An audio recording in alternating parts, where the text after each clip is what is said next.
Hello and welcome to Dear Grief Guide, a podcast where each week I answer one anonymous letter from a listener feeling lost, stuck, heartbroken, or overwhelmed in the midst of grief. My name is Shelby Forsythia. I'm a grief coach and author, and I'm here to help you create a life you love from the life loss forced you to live. Let's get to today's letter. Dear Grief Guide, the situation has been really bothering me, and I feel like I can't turn to anyone in my life. A friend of nearly 12 years, who used to watch my cat and whom I called his uncle, has not been supportive at all of my grief. Let's call him Roger. 3 years ago, my cat passed away a day after my birthday on Halloween. When I shared the news with Roger, he gave the least empathetic, "Aw, I'm sorry," ever, and didn't say or do anything else. In the weeks and months that followed, I left our interactions feeling terrible. During our first get-together a few months after my cat's death, Roger took me to a cat cafe, but ended the night driving by his ex's house, as if to say, "See, I'm going through something too." He and his girlfriend broke up in April 2021, just a few months before my cat died. Fast forward to now, and I've adopted another cat. Losing my first cat was incredibly hard, and I told him that I'll never love another cat like my last one. Roger keeps telling me he doesn't like me saying that. He compares it to his breakup, saying it's the same for him because a breakup is like total emotional destruction. I feel like my friend keeps comparing his grief to mine. Am I going crazy? I've been in a serious relationship twice as long as the one he's upset over, and was completely blindsided. He and this girl were together for 1 year, already broke up once, and at the end of the day, they had different values. But it's not about comparing. It's about being there for your friend. I really feel like Roger's trying to validate his feelings by invalidating mine, and it really hurts. Does what he's doing make any sense at all? Am I being too sensitive? Signed, Apples and Oranges. Hello there, Apples and Oranges. I love your signature because you're right. Comparing griefs to each other is like comparing apples and oranges, but I think a lot of people don't even like that phrase apples and oranges because you can put them both in the category of fruits. It's like comparing apples and like pointillism, which is a form of fine art painting. It's like, where do these two things belong in a world next to each other? Maybe that they're both colorful. Maybe that in some ways, especially with the work of farmers and agriculture, they are manufactured by humankind. That's about where it stops. Maybe we can compare apples to construction equipment, or apples to philosophy, or apples to any other sort of thing that really cannot be compared to them. Because here's the thing, I've mentioned this on a few podcast episodes before, both on Dear Grief Guide and in other shows where I've been interviewed. The only person who can rank or compare your griefs is you, and you can only rank or compare your own losses to each other. So for me, I have my own personal ranking system of which of my losses is the worst, and frankly, if I'm honest with you, it changes by the day. Is my mom's death the worst today, or my best friend's death the worst today, or the sudden breakup of my engagement the worst today, or the death of my cat the worst today? Which of these things feels like the worst today? For me, it's a constantly shuffling and re-rotating like a leaderboard on an arcade game, constantly changing by who's winning and whose initials are in those top slots. For a lot of other people, I think they rank their losses by the order in which they happened, because some measure of youth is tied up into how bad the loss is felt.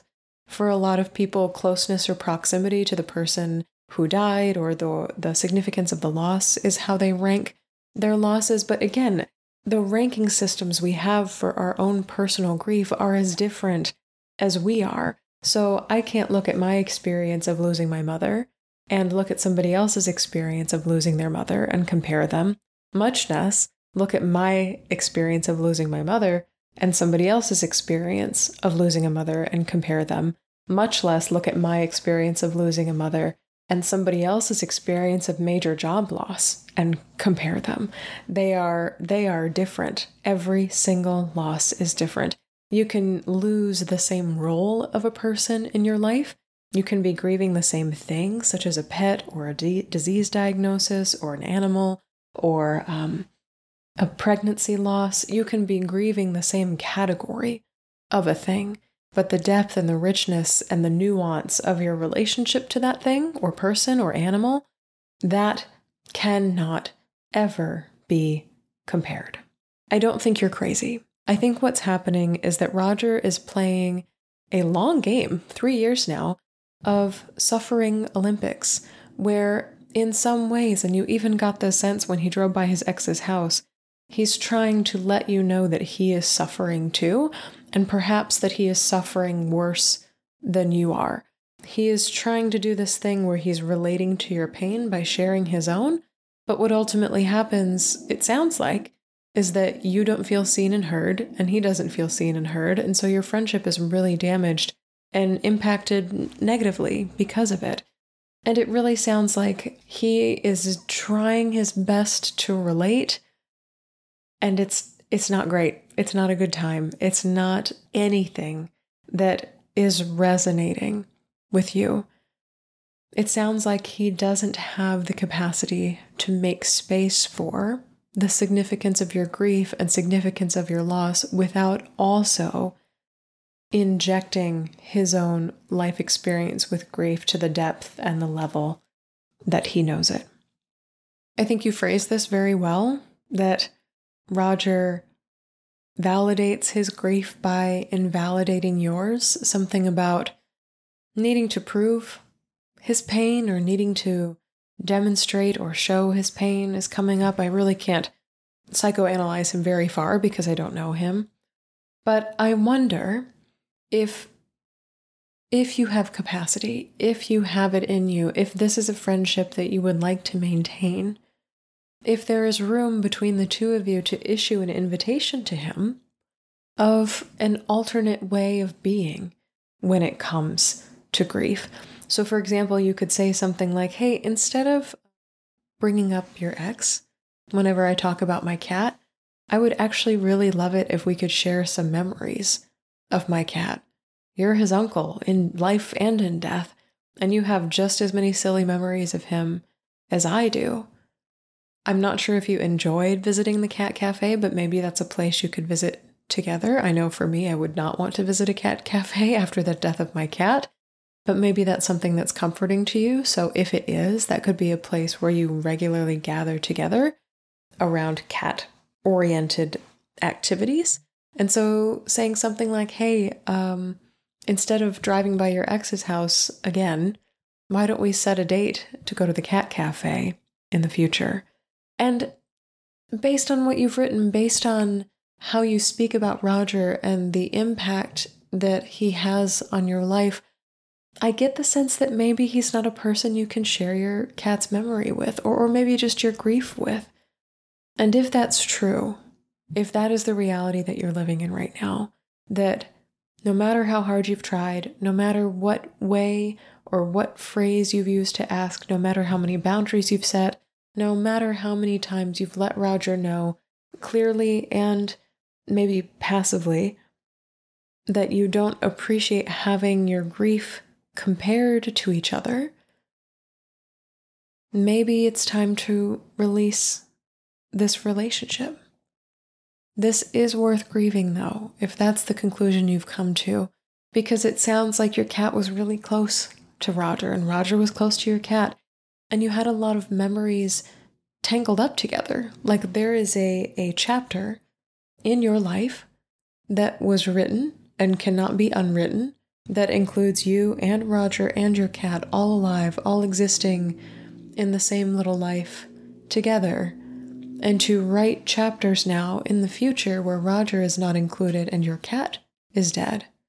There is a grief for the cat's absence, and there is also a grief for Roger's absence as well, especially when you may have hoped for or wished for Roger's presence to continue even after the death of your cat. I think that we don't talk enough about how friendships change in the aftermath of loss. One of the most popular workshops I lead and one of the most popular sections of Life After Loss Academy is all about establishing relationships that honor our grief. Because how we are supported in life after loss makes all the difference between feeling lonely and unseen and unheard, and frankly, feeling loved. And it sounds like right now you feel very alone in a room with two people in it, one of those people being Roger. I hope that he has the capacity to change, that he has the capacity to hear you, because that's the first step to changing his behavior, changing how you interact with each other. I hope that he has learned more about grief by knowing you and by living 3 more years on the planet, because God knows the longer we live, the more education we get on grief. And I hope that you can tune into the part of yourself, whether you believe that to be your head, your heart, your gut, your soul, your spirit, whatever you call it, to advise you when it feels safe enough to stay, and when, if this time comes, you are ready to say goodbye to this relationship.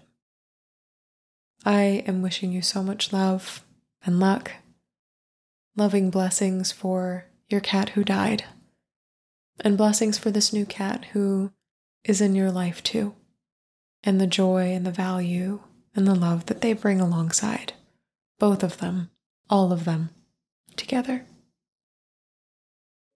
I hope this helps.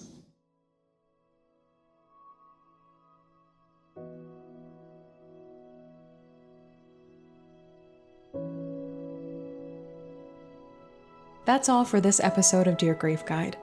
Thank you so much for joining me today. If you're feeling lost, stuck, heartbroken, or overwhelmed in the midst of your own grief, check out my free workshop, Grow Through Grief: 3 ways to stop feeling stuck and start moving forward.